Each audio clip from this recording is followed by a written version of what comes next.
अपनी बेटी की शादी कर बेहद खुश था, मगर ये खुशी चंद रोज की मेहमान थी।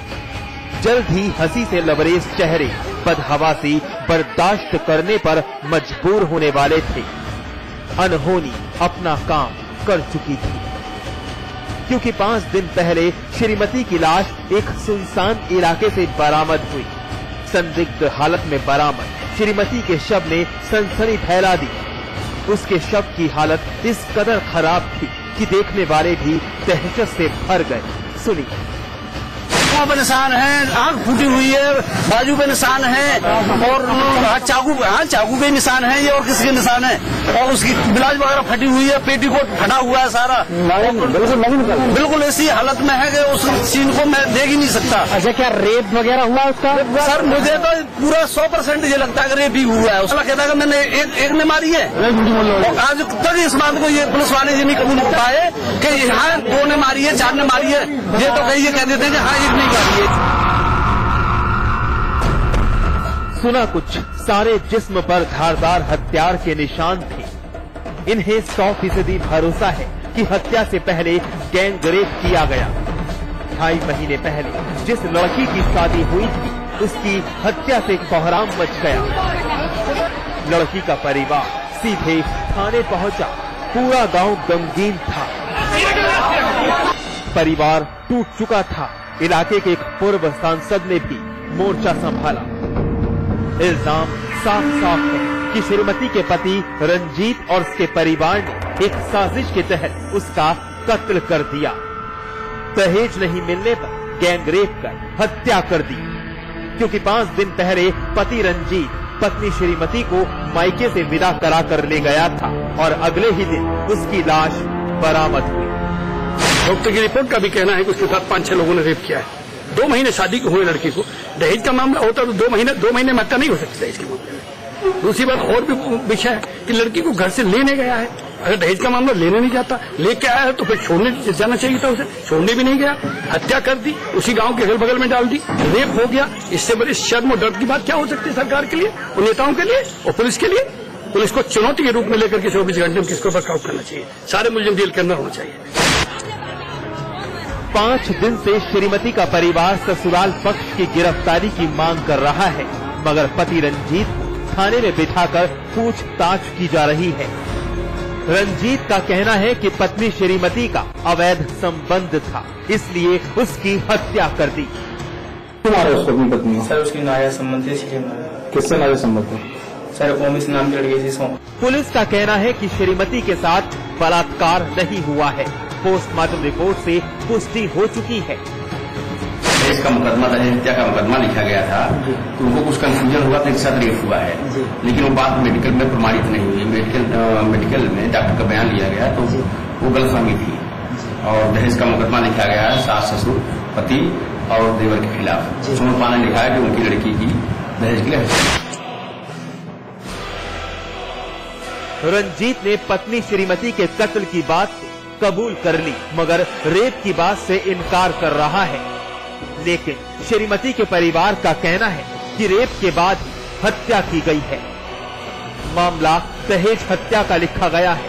परिवार इंसाफ के लिए पुलिस पर दबाव डाल रहा है, लेकिन वारदात की वजह जो भी यहाँ रिश्ते और इंसानियत जरूर कलंकित हुई है।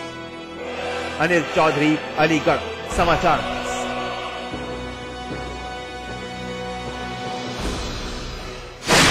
यूपी में बढ़ते अपराध को देखकर यही लग रहा है कि हमारी कानून व्यवस्था चरमरा चुकी है।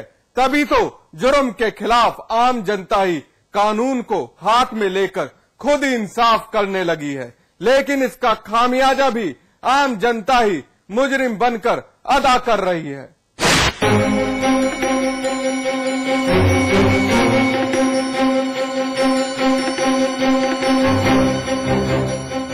सड़क की रफ्तार थम गई है। क्या पुलिस, क्या आम जनता, हर शख्स दंग है। सवाल और जवाब का दौर जारी है, लेकिन इस बीच लोगों के जहन में एक सवाल बार बार उठ रहा है। आखिर कब तक बेबस जनता अपराधियों का शिकार बनती रहेगी? क्या पुलिस और प्रशासन की कोई जिम्मेदारी नहीं बनती कि अपराध पर शिकंजा कस सके? लेकिन पुलिस की मुस्तैदी और उसके दावे महज दिखावे साबित हो रहे हैं। हर वारदात के बाद लकीर की फकीर पीटती पुलिस मूक दर्शक बनी रहती है। ऐसे में आम जनता जब खुद ही इंसाफ पर आमादा हो जाए तो अपराधी मौत के घाट उतार दिए जाते हैं। चादर से ढकी ये लाश एक अपराधी की है जिसकी ग्रामीणों ने पीट पीट कर हत्या कर दी। पुलिस ने इस बदमाश की शिनाख्त की है जिसका नाम रविंद्र है, जो कि गोंडा का रहने वाला है और काफी दिनों से चोरी की वारदातों को अंजाम दे रहा था। उसकी शिनाख्त आज रविंद्र पत्थरकट, ये मंतापुर गोंडा रहने वाला बताया गया है। पंचायतनामा पोस्टमार्टम की कार्रवाई हो रही है, मुकदमा उसके खिलाफ लिखा गया है। यही कार्रवाई बलरामपुर के थाना तुलसीपुर गांव बनकटवा में काफी दिनों से चोरी की शिकायतें दर्ज हो रही थी, लेकिन पुलिस ने कोई ठोस कदम उठाने के बजाय ग्रामीणों की परेशानी को ठंडे बस्ते में डाल दिया। नतीजा आपके सामने है। बीती रात मंगरे के घर में कुछ चोर दाखिल हो गए, लेकिन आहट सुन घर वाले चौकन्ने हो गए। शातिर रविंद्र दबोच लिया गया। चोरी की वारदातों से आजिज गांव वालों ने रविंद्र की जमकर पिटाई की, जिसकी मौत सुबह के वक्त हो गई। वारदात की इत्तला मिलने पर पुलिस ने शव को कब्जे में लिया और पोस्टमार्टम के लिए भेज दिया। मंगरे पहाड़ी के यहाँ रात में चोर आए थे। आहट पाके घर वाले जगह हल्ला गुल्ला पे और ग्रामीण इकट्ठा हुए।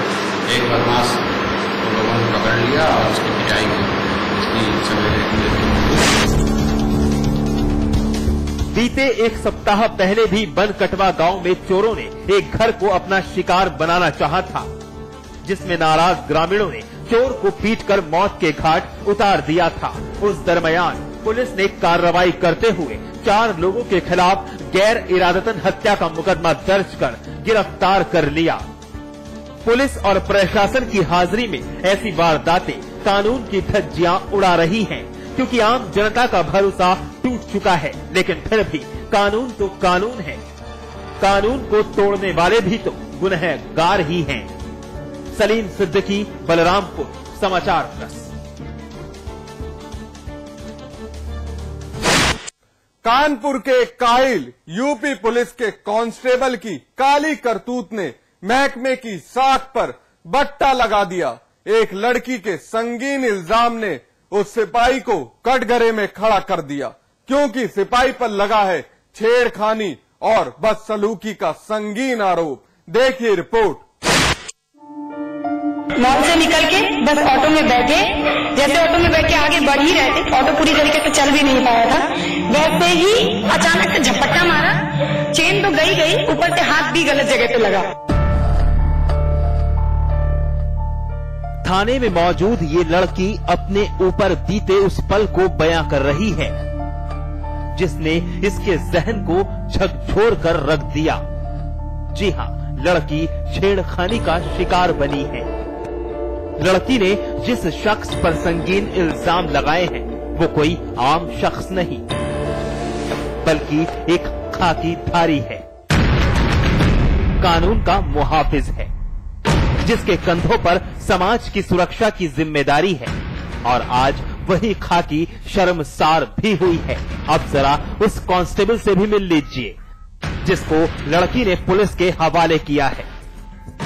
नाम है अनुज कुमार, जो कानपुर में बतौर ट्रैफिक पुलिस महकमे में एक कांस्टेबल तैनात है और इल्जाम लगा है छेड़खानी का। कांस्टेबल अनुज इस वक्त पुलिस का मेहमान बना है। जनाब पर शराब का नशा भी हावी है, लेकिन खुद को पाक साफ बता रहा है।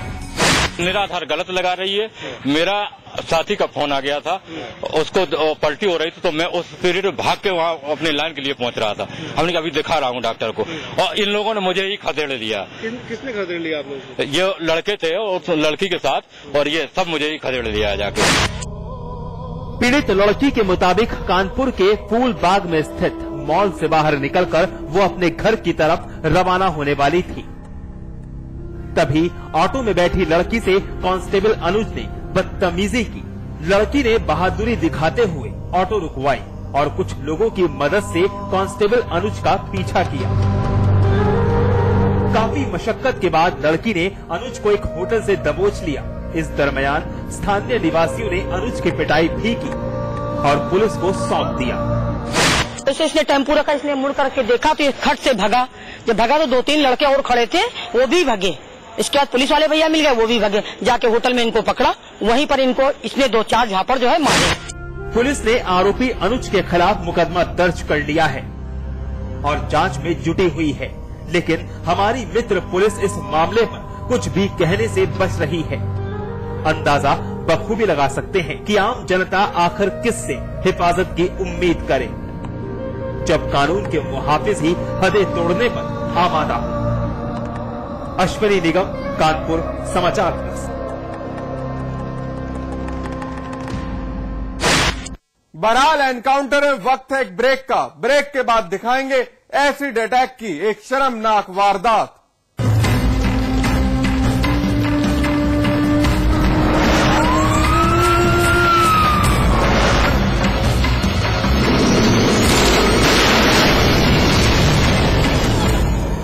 विराज कंस्ट्रक्शन प्रस्तुत करते हैं आपके शहर लखनऊ में फैजाबाद रोड पर संपूर्ण आवासीय योजना बीबीडी ग्रीन सिटी। निर्माण कार्य तीव्र प्रगति पर। आज ही संपर्क करें।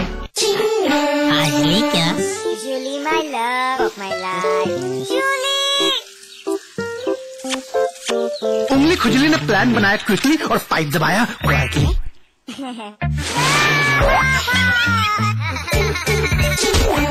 रिफ्रेशिंग मिनी गम। आजली क्या? हमारे साथ अमिताभ अग्निहोत्री वरिष्ठ पत्रकार मौजूद है। तो पहली बार मायावती ने जब प्रेस कॉन्फ्रेंस की, जो लगाम है देश के लगभग सभी बड़े न्यूज चैनलों पर नजर आने वाला एक जाना पहचाना चेहरा, जिसे जनता ने भी अपना प्रवक्ता माना, जिसके बिना अधूरी है हर बहस, हर चर्चा। परिवर्तन हुआ। देखिए अमिताभ अग्निहोत्री को अब सिर्फ समाचार प्लस पर। खबर वही जो हमने कही। मेगा मॉल बनेगा, the biggest India's ever seen. यहाँ स्टेडियम बनना चाहिए। चैरिटी के बारे में सोच रहे हैं। कभी तो ऐसा ख्वाब देखिए जिसमें हजारों ख्वाब शामिल हो।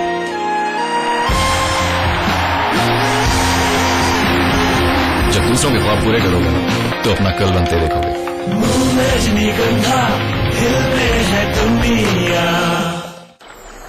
हर कोई चाहता है रोग मुक्त जीवन। योग और आयुर्वेद से कैसे पाएं स्वस्थ तन और मन? क्या कहती है एक्सपर्ट की सलाह? देखिए आरोग्य, रविवार दोपहर 12 बजे सिर्फ समाचार प्लस पर। किसी को गले लगा, किसी से आंख मिला, रहो हमेशा पास पास। स्वाद बड़ी चीज है, स्वाद से बढ़कर कुछ नहीं। तुलसी सादा पान मसाला।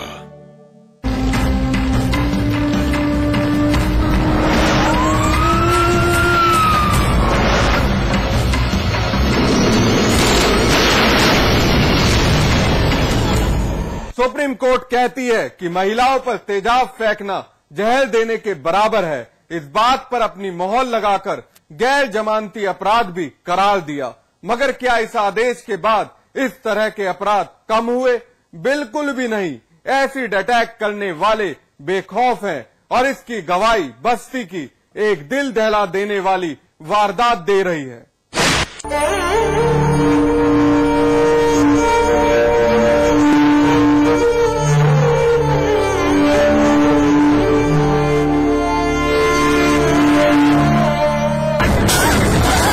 अटैक एक ऐसी शर्मनाक और घिनौनी करतूत जो समाज को शर्मसार कर देती है। ज्यादातर इसका शिकार महिलाएं या फिर लड़कियां बनती हैं। सुप्रीम कोर्ट ने इस अपराध के लिए कड़ा कानून बनाया। महिलाओं पर तेजाब फेंकना जहर देने के बराबर कहा। गैर जमानती जुर्म करार दिया, बावजूद इसके एसिड अटैक करने वाले बेखौफ हैं और इसकी गवाही बस्ती की दिल दहला देने वाली वारदात दे रही है। बस्ती के जिला अस्पताल के अंदर भर्ती एक मां और उसकी बेटी दोनों पर एसिड अटैक हुआ है। मां काफी जख्मी है और वहीं लड़की की आंखें खुल नहीं पा रही हैं।